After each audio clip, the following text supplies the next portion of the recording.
iman tanpa ilmu bagaikan lentera di tangan bayi. Sedangkan ilmu tanpa iman bagaikan lentera di tangan pencuri. Di dalam laku kita harus beriman dengan cerdas, dan cerdas di dalam beriman. Sebab orang cerdas yang tidak beriman itu bisa jadi koruptor. Sedangkan orang yang beriman namun tidak cerdas bisa jadi teroris. Apa itu iman? Iman adalah wahyu pancalaku. Apa itu wahyu pancalaku? Wahyu pancalaku adalah sifat dan sikapnya wahyu pancagaib. Bagaimana itu wahyu pancalaku? 1. Pasrah kepada Tuhan. 2. Menerima keputusan Tuhan. 3. Mempersilahkan kuasa Tuhan. 4. Merasakan kenyataan Tuhan. Dan yang kelimanya adalah menebar cinta kasih sayang Tuhan. Hanya dengan itu manusia hidup mampu menghidupi dirinya sendiri dan yang lainnya. Sedangkan selain itu bukan urusan kita, bukan pekerjaan kita. Jadi jangan ikut campur, apalagi mengambil alih pekerjaan tersebut. Karena bagaimanapun bentuk usaha kita tidak akan pernah mampu.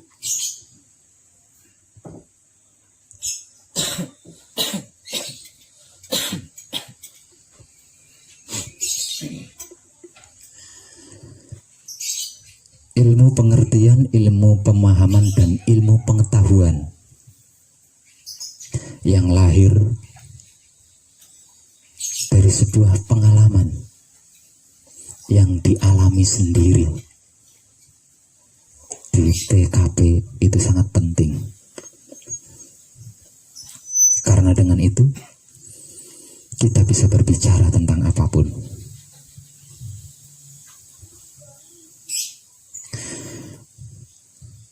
Dan hari ini saya akan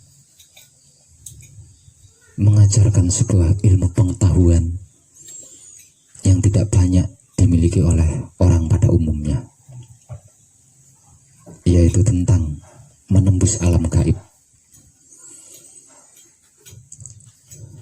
yang biasanya dianggap oleh orang-orang awam itu adalah mitos.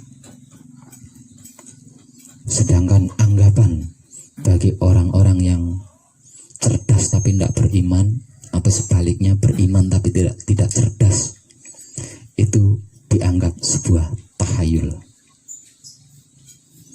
Walaupun ayatnya jelas, firmannya jelas bahwasanya Tuhan menciptakan 2 makhluk, yaitu jin dan manusia. Kalau yang termuat di dalam kitab, ayat tersebut berbunyi, tidak aku ciptakan jin dan manusia melainkan untuk beribadah kepadaku. Artinya kita hidup di dunia ini berdampingan dengan makhluk lain, yaitu bangsa jin, yang kehidupannya juga sama dengan kehidupan kita di dunia ini.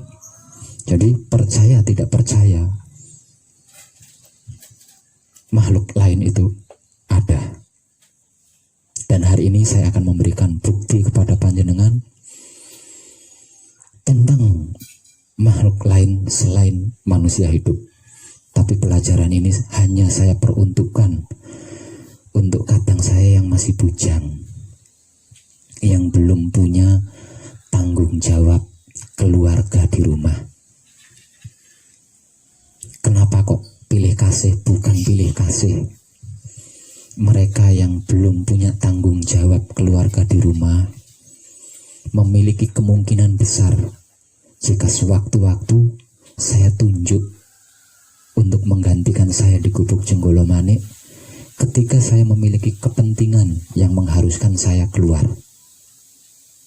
Nah, sedangkan panjenengan yang sudah memiliki tanggung jawab keluarga, kemungkinan itu sangat tipis.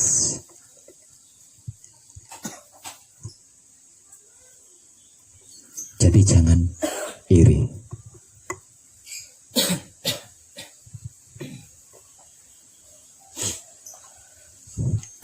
Dan ini hanya sebatas ilmu pengetahuan,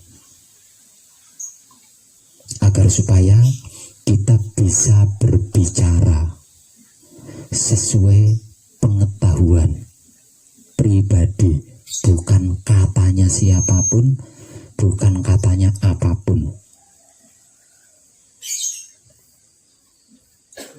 Dan ingat, tujuan Wahyu Pancagaib bukan itu dan bukan seperti itu. Tujuan Wahyu Pancagaib adalah kesempurnaan abadi. Sedangkan lakunya ndak neko-neko, cukup mempertahankan kesadaran dan memperluas kesadaran tanpa batas. Sedangkan teknik-teknik untuk menembus alam gaib adalah sebagai perlengkapan pengetahuan agar supaya kita bisa berbicara, menjelaskan kepada mereka-mereka yang membutuhkan penjelasan terkait hal tersebut, tidak lebih dari sekedar itu. Dengan itu, di sisi lain, dengan itu akhirnya kita bisa saling menghormati.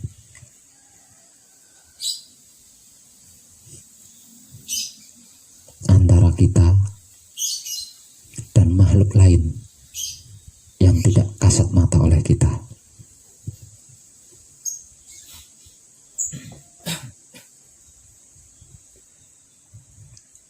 Sedangkan para kadang yang sedang dalam laku menakung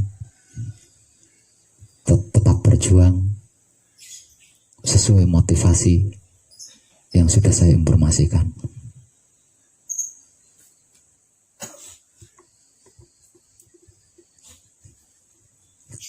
Dan semoga saja alamnya mendukung. Karena apa?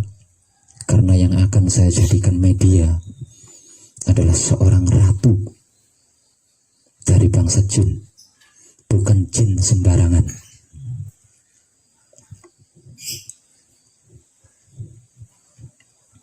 Dua tokoh spiritual di alam jin yang memiliki gelar sebagai ratu, dan gelar itu diperolehnya bukan dari sesama jin atau manusia, melainkan dari Tuhan. Jin yang satu ini, bangsa jin yang satu ini bukan bangsa jin sembarangan, karena dia dipilih oleh Tuhan dan diberi tugas untuk menjaga dan memelihara seluruh lautan yang ada di muka bumi, yang sewaktu-waktu harus siap ketika Tuhan memerintahkan agar air laut itu menghempas bagi seluruh bagian dunia. Jikalau dunia ini tidak mungkin bisa diperbaiki lagi. Dan hari ini saya akan mengajarkan kepada panjenengan yang saya pilih untuk bisa bertemu dengan beliau.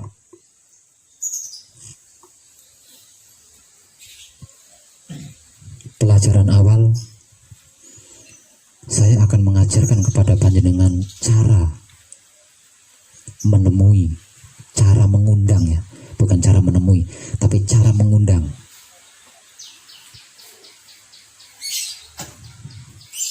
wakil dari Dewi Samudra yang diberi tugas oleh beliau untuk menjaga pantai utara atau laut utara. Beliau lebih dikenal dengan gelar Ratu Dewi Lanjar, yang bernama asli adalah Siti Khotijah. Saya ingin mengungkap sedikit sejarah tentang Dewi Lanjar. Dulu Dewi Lanjar itu anak bungsu dari seorang Ki Gede di daerah Pekalongan, Jawa Tengah. Ki Gede itu zaman dulu. Kalau istilah zaman sekarang, Ki Gede itu miliarder, orang terkaya kalau zaman sekarang. Nah, orang terkaya atau miliarder zaman dulu itu disebut sebagai Ki Gede. Jadi kalau panjenengan membaca tulisan Ki Gede, entah itu di makam, di daerah panjenengan atau di daerah lain, berarti orang itu adalah orang terkaya di zamannya di daerah itu. Maka diberi julukan Ki Gede. Kalau zaman sekarang, maksud daripada Ki Gede itu adalah miliarder atau orang terkaya. Dewi Lanjar adalah anak bungsu Ki Gede Pekalongan. Namun Ki Gede Pekalongan, kekayaan Ki Gede Pekalongan ini bukan kekayaan lumrah, melainkan kekayaan hasil memuja kesaktian Nyai Roro Kidul.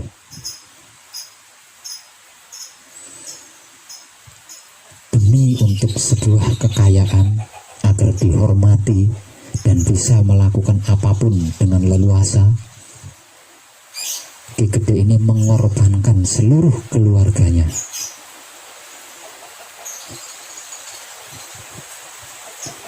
Dia memiliki banyak istri, maklum miliarder atau orang kaya.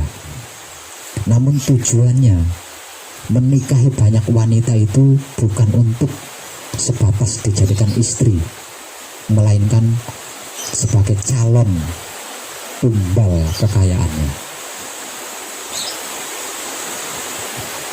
Berapapun istrinya habis dikorbankan, dan berapapun anaknya juga habis dikorbankan, hanya demi untuk sebuah kekayaan. Pada suatu ketika menjelang usianya yang telah tua, Ki Gede ini berpikir, untuk apa saya kaya kalau kekayaan saya pada akhirnya tidak ada yang mewarisi. Nah, pemikiran ini yang membuat Ki Gede menyisakan satu keturunannya, yaitu Siti Khotijah, yang diberi nama Siti Khotijah. Caranya, Siti Khotijah ketika lahir dan baru berusia 7 hari, Siti Khotijah dititipkan kepada seorang tokoh spiritual yang lebih dikenal dengan sebutan Ki Atas Angin.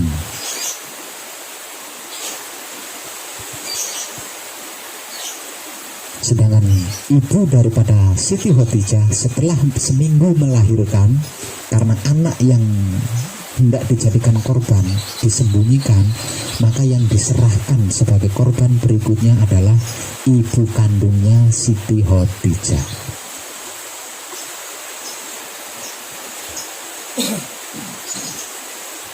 Nah, hasil dari didikan dan bimbingan dari seorang tokoh spiritual yang lebih dikenal dengan sebutan Ki Atas Angin inilah Siti Khotijah tumbuh sebagai wanita yang sakti mandraguna.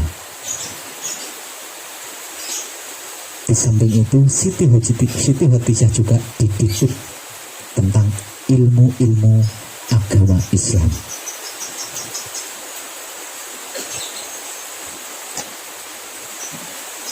Setelah Ki Gede tumpes keluarganya, termasuk Ki Gede itu sendiri, Siti Khotijah tumbuh dewasa. Karena sejak bayi dididik oleh seorang tokoh spiritual, menjelang dewasanya dia sudah menguasai seluruh ilmu-ilmu yang dimiliki oleh Ki Atas Angin. Suatu ketika Siti Khotijah sedang berzikir atau bersamadi, bisa juga disebut sedang tafakur, dia berhasil memasuki alam kasukman, alam bahaya yang pernah saya informasikan kepada panjenengan. Dan di alam kasukman atau di alam sukma inilah Dewi Lanjar atau Siti Khotijah menyaksikan kedua orang tua dan seluruh keluarganya dijadikan budak oleh Ratu Roro Kidul. Namun Siti Khotijah tidak mengerti kalau itu kedua orang tuanya. Nah, kesaksian itu kemudian diceritakan kepada ayah angkatnya, yaitu Ki Atas Angin. Dan berdasarkan cerita dari Siti Khotijah, Ki Atas Angin akhirnya membuka rahasia yang selama itu disembunyikan tentang siapa sesungguhnya Siti Khotijah. Dan berdasarkan penjelasan dari Ki Atas Angin, akhirnya Siti Khotijah mengetahui siapa kedua orang tuanya. Sebagai anak yang dibimbing dengan kebaikan-kebaikan sejak kecil hingga dewasa, maka kesadarannya tergugah dengan satu bahasa yang berbunyi, tidaklah mungkin aku bisa bahagia jika aku tidak bisa mensurgakan kedua orang tuaku. Itulah pemikiran sadar Siti Khotijah pada saat itu. Dan dengan tekadnya sebagai wanita luar biasa, kemudian dia mengeluarkan nadar atau bernadar atau sesumbar bahwa apapun lelakunya akan aku jalani asal aku bisa menyelamatkan kedua orang tuaku dan seluruh keluarganya yang menjadi budak Nyai Roro Kidul. Namun sayang ketika itu Ki Atas Angin meninggal dunia. Bersamaan dengan itu Ki Atas Angin meninggal dunia. Ki Atas Angin memiliki satu murid andalan yang saya tidak bisa menyebutkan namanya. Dan murid andalan Ki Atas Angin inilah yang kemudian menjadi orang tua angkat Siti Khotijah selanjutnya. Di bawah bimbingan murid andalannya Ki Atas Angin, Siti Khotijah semakin memperdalam ilmu agama Islam pada saat itu.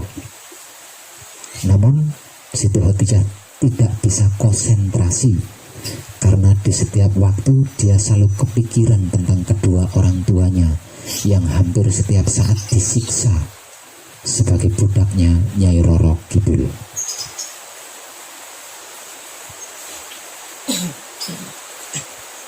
Kemudian dengan bantuan, tolong lampu ini dinyalakan.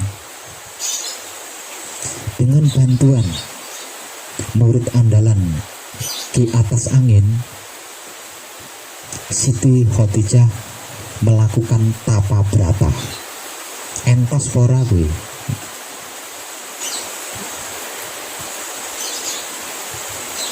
Melakukan tapa brata. Bentuk tapa beratanya adalah dikubur hidup-hidup.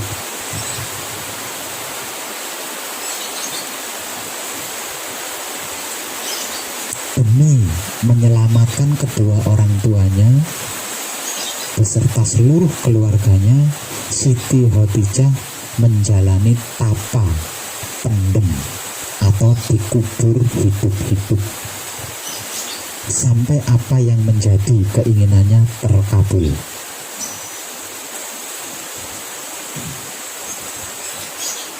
Singkat punya cerita, setelah 41 hari di dalam kuburan, murid andalan Ki Atas Angin ini meninggal dunia.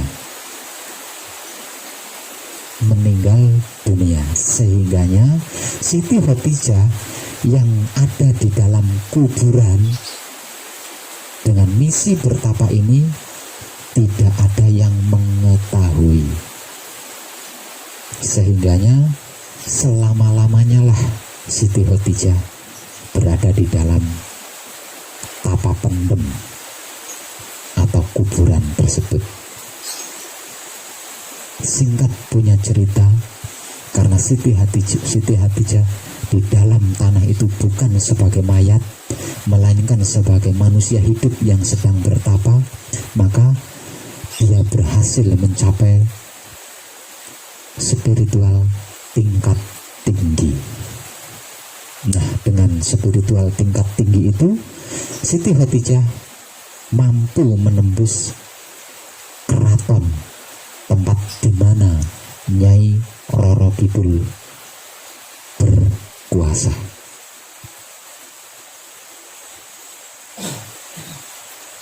Singkat punya cerita, setelah Siti Khadijah berhasil memasuki keraton Laut Kidul, di sana bertemu dengan yang namanya Nyai Roro Kidul dari garis keturunan Prabu Siliwangi di kerajaan Pajajaran tanah Pasundan, yang kemudian kedatangannya diterima oleh Nyai Roro Kidul sebagai pengganti kedua orang tua dan seluruh keluarganya. Artinya kedua orang tuanya beserta seluruh keluarganya dibebaskan dari hukuman perbudakan, yang kemudian digantikan oleh Siti Khadijah. Dan sebagai penggantinya, Siti Khadijah diberi tugas untuk menguras kolam lumpur.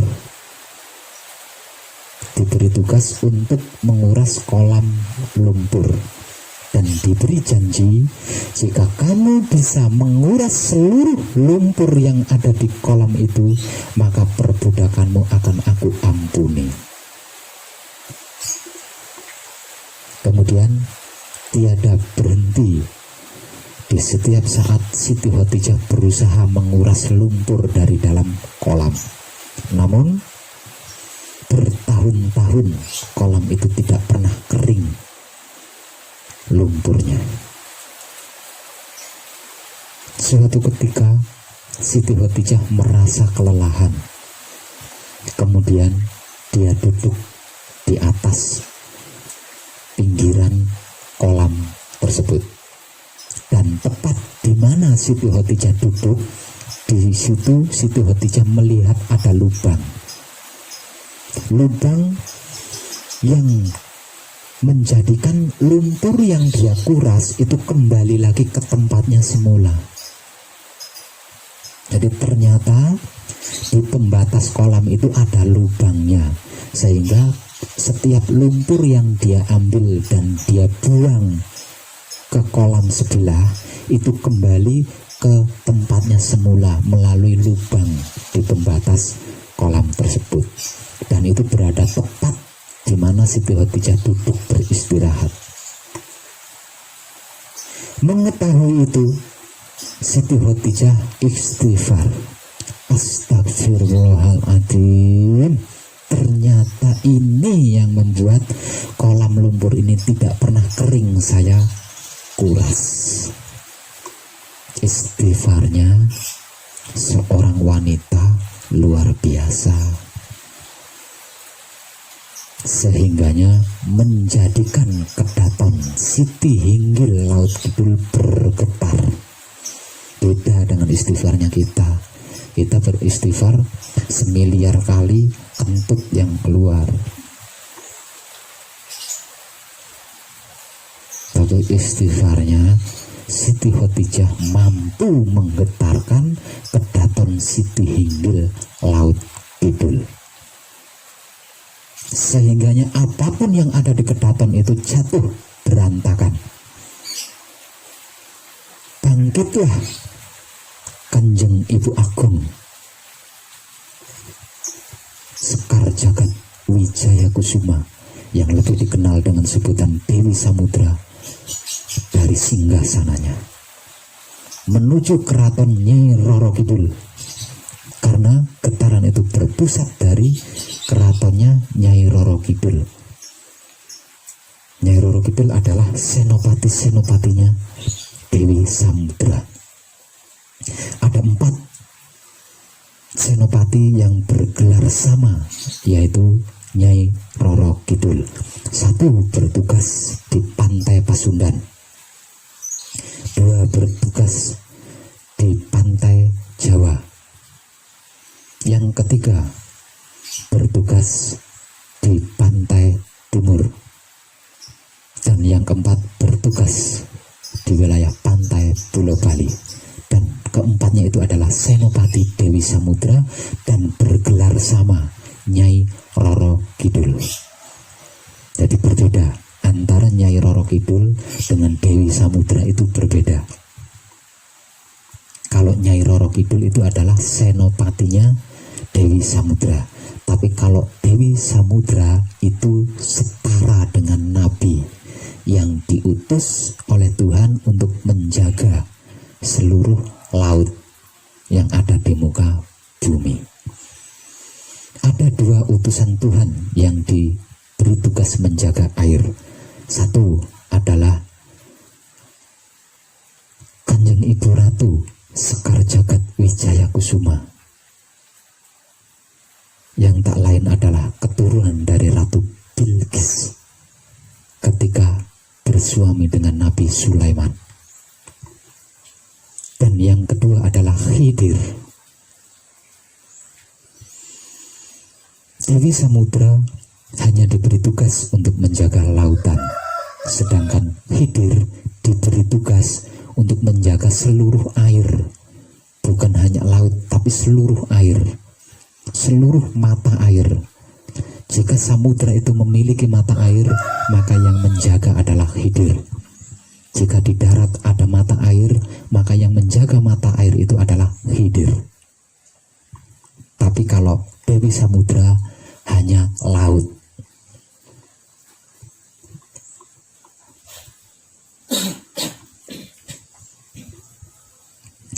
Kedatangan Dewi Samudra membongkar seluruh rahasia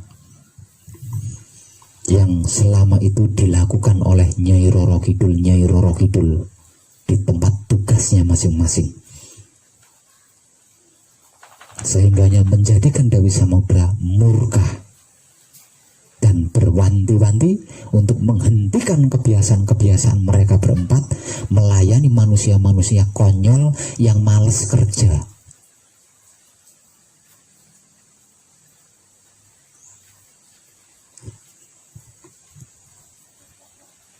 Diampunilah perbudakan itu oleh Dewi Samudra dan dihapuslah kerjasama yang biasa dilakukan oleh Nyai Roro Kidul dengan manusia-manusia yang malas kerja.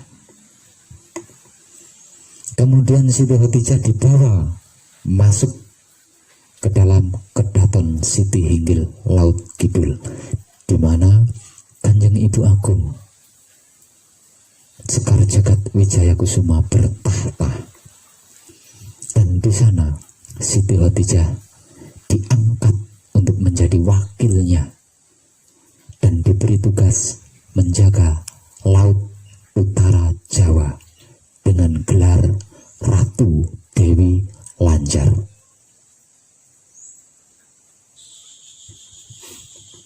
Dengan apa yang sudah saya informasikan tadi, menyimpulkan bahwa sesungguhnya Dewi Lanjar itu bukan bangsa jin, tapi bangsa manusia yang melalui perjalanan spiritual pada akhirnya tinggal menetap di alam jin karena raganya dikubur, dan sampai sekarang tidak ada yang menemukan. Nah, Dewi Lanjar inilah yang nanti akan pertama kali saya jadikan media latihan untuk kadang yang saya pilih nantinya. Kalau berhasil, maka naik ke berikutnya, yaitu menghadap Dewi Samudra. Kalau Dewi Samudra tidak bisa dipanggil, karena kalau dia meninggalkan dampar kencononya, tempat duduknya, singgasananya, tsunami lautnya. Jangankan dia sampai meninggalkan singgasananya, tubuhnya bergerak karena capek duduk di atas singgasana, itu saja ombaknya sudah menghancurkan. Apalagi dia sampai meninggalkan kursinya. Sudah pasti seluruh dunia akan tenggelam oleh air laut. Itulah tugas Dewi Samudra. Artinya siapapun tidak bisa memanggil datang Dewi Samudra. Kalau panjenengan pernah mendengar ada seseorang bisa memanggil Dewi Samudra, itu yang datang bukan si Dewi Samudra, tapi senopati-senopatinya yang bergelar Nyai Roro Kidul. Itu juga awalnya dari bangsa manusia yang putus asa, kemudian ditolong oleh Dewi Samudra. Salah satunya adalah Nawang Wulan, karena Dewi Nawang Wulan adalah bidadari yang diusir dari kayangan, kemudian ditolong oleh Dewi Samudra, diangkat menjadi senopati pribadinya dengan gelar Nyai Roro Kidul kedua. Seperti halnya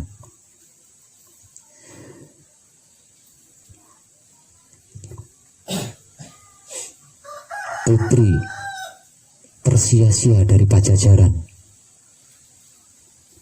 karena dalam perencanaan hendak dijadikan ratu Pajajaran, sehingganya banyak para keluarga keraton yang tidak menyukai, kemudian disihir sehingga kecantikannya menjadi buruk, seluruh tubuhnya dipenuhi dengan koreng atau gudik yang menjadikan dia harus diasingkan ke tengah hutan oleh keluarga keraton. Dan di tengah hutan dia mengalami putus asa, kemudian berniat bunuh diri, menenggelamkan diri di lautan, namun ditolong oleh Dewi Samudra yang kemudian diangkat menjadi senopati pribadinya bergelar sama Nyai Roro Kidul untuk menjaga daerah pesisir tanah Pasundan atau Jawa Barat. Begitu juga dengan Nyai Roro Kidul lainnya.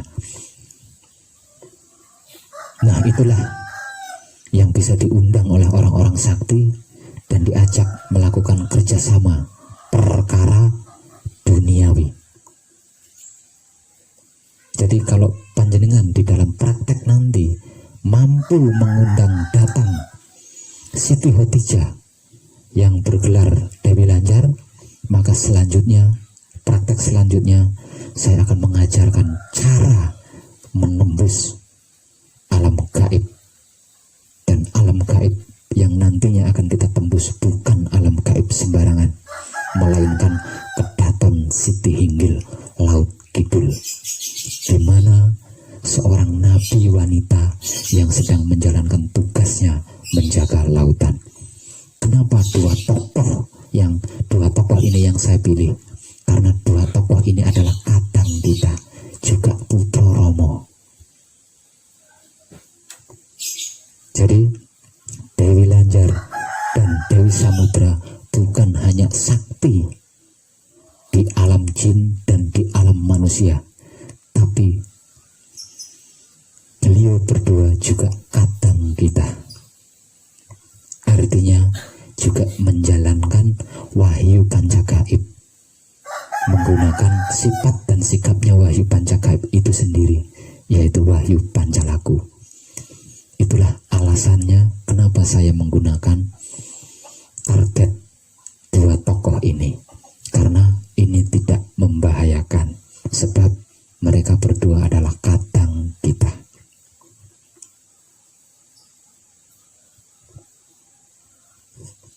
Mungkin untuk orang awam ini dianggap mitos, apa yang saya ceritakan adalah mitos. Dan anggapan orang-orang cerdas namun tidak beriman, atau anggapan orang-orang beriman namun tidak cerdas, ini dianggapnya sebagai tahayul. Tapi bagi saya ini nyata,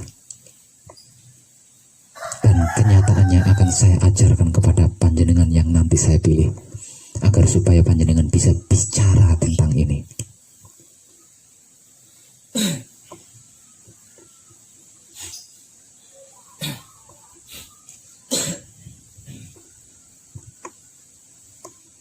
Sedangkan anak-anak muda yang saya pilih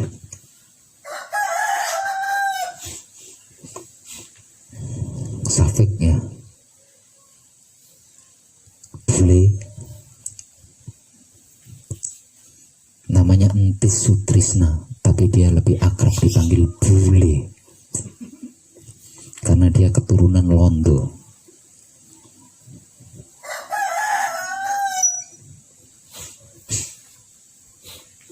Nanti Ruswandi juga Ahmad Sahril.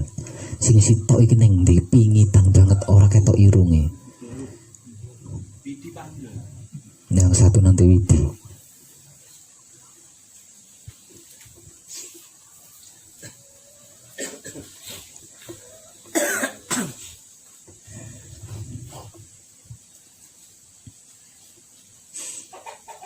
Mas Erianto boleh ikut, yang lain jangan, ya, karena ini bukan mainan.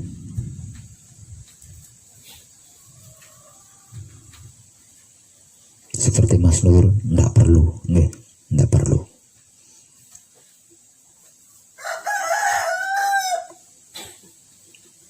Dan untuk yang saya tunjuk, ingat, ini adalah ilmu pengetahuan tambahan, wawasan tambahan,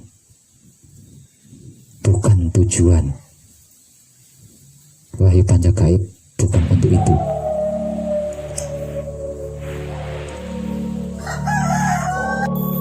Oh, siap. Kita ini kita.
nanti caranya mijil sowan.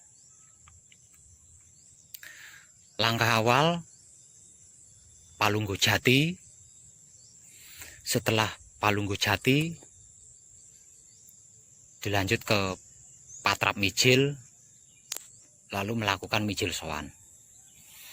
Sowannya asma sejatinya disebut jeneng sira mijila, panjenengan ingsun kagungan karsa.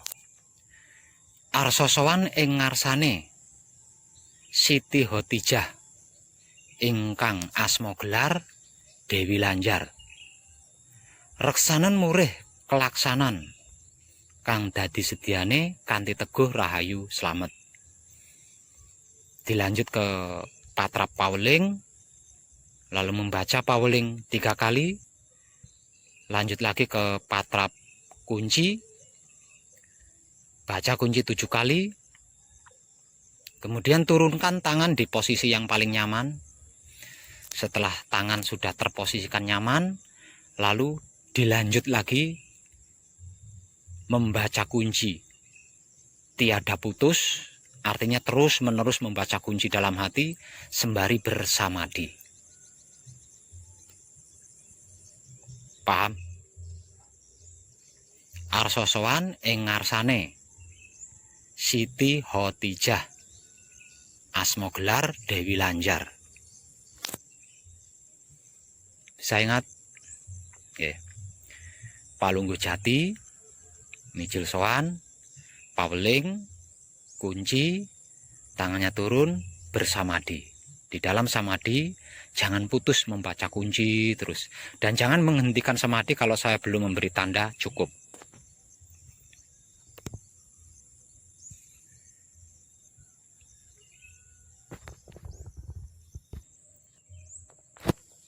Kalau sudah paham, mulai action.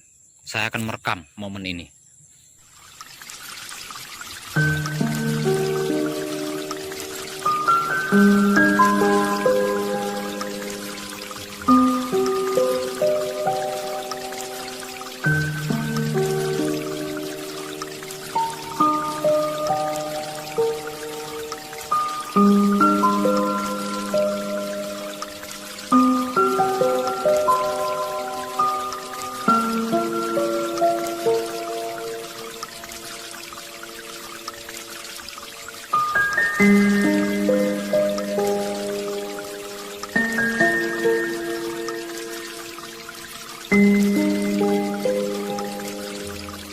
Pejamkan mata Murin, masa siang-siang begini kamu masih takut juga?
cukup.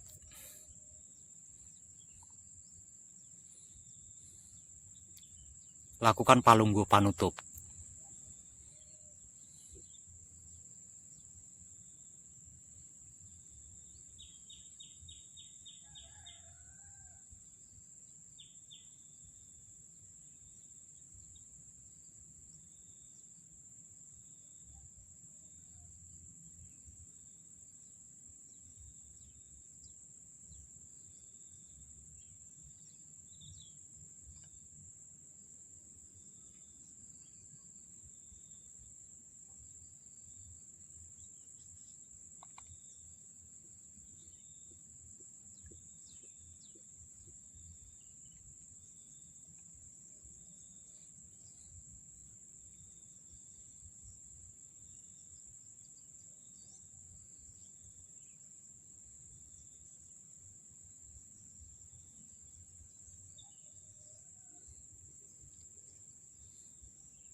Ada yang berhasil mendapat sesuatu?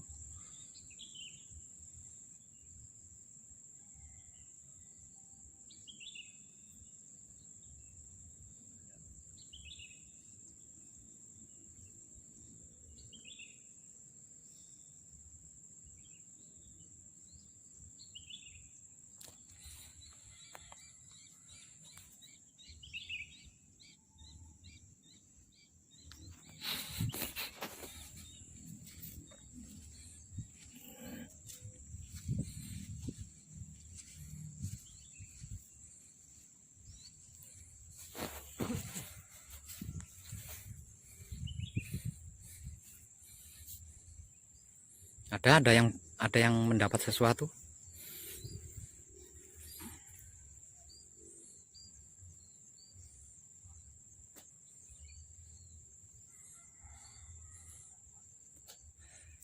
Ada yang bisa mendapatkan sesuatu apa enggak? Kok diem aja?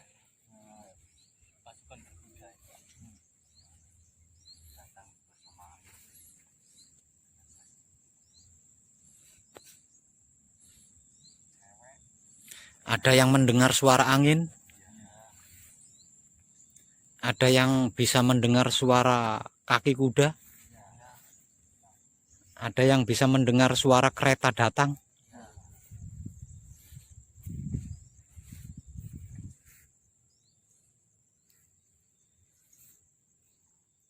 Termasuk suara rintihan kuda juga ada yang dengar?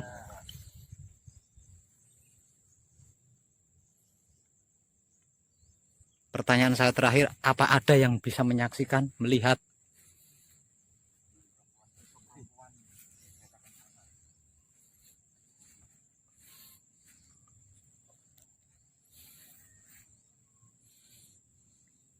Yang tidak mendengar ada enggak? Ada enggak yang tidak mendengar? Artinya mendengar semua ya?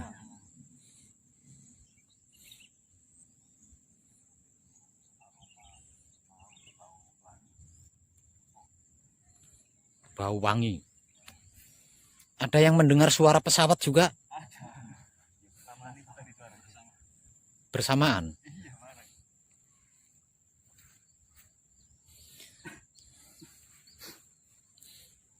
Tapi panjenengan semua belum saya anggap berhasil. Nanti malam kita ulangi lagi pelajarannya. Saya ingin hasil yang maksimal. Ya. Nanti malam setelah bimbingan manekung tahap ke-7, kita lakukan latihan praktek lagi di sini. Karena hasilnya ini tadi kurang maksimal untuk saya.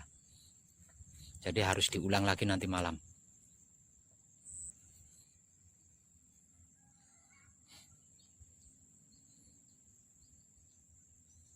untuk latihan praktek hari ini cukup.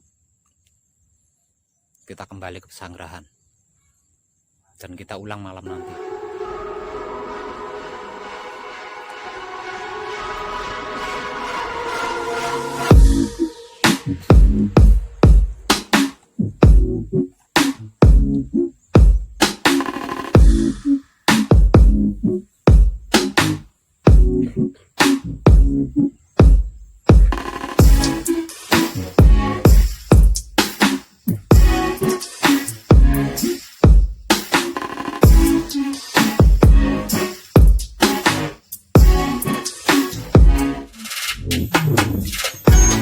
Gimana latihan tadi? Jenengan semua bener-bener mendengar atau cuma bohongin saya itu?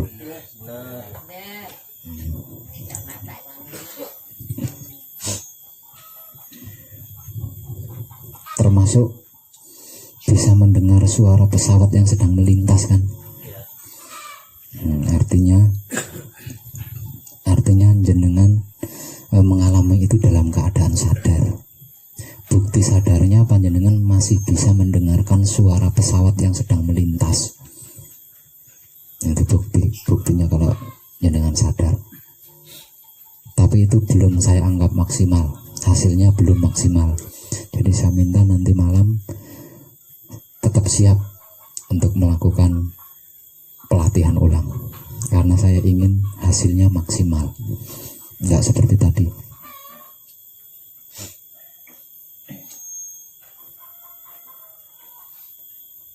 Dan semoga HP saya bisa merekam kejadian tadi.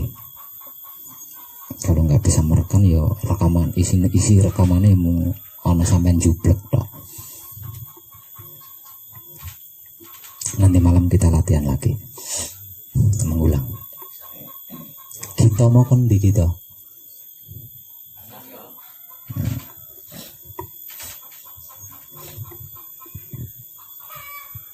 Oke, cukup untuk itu aja.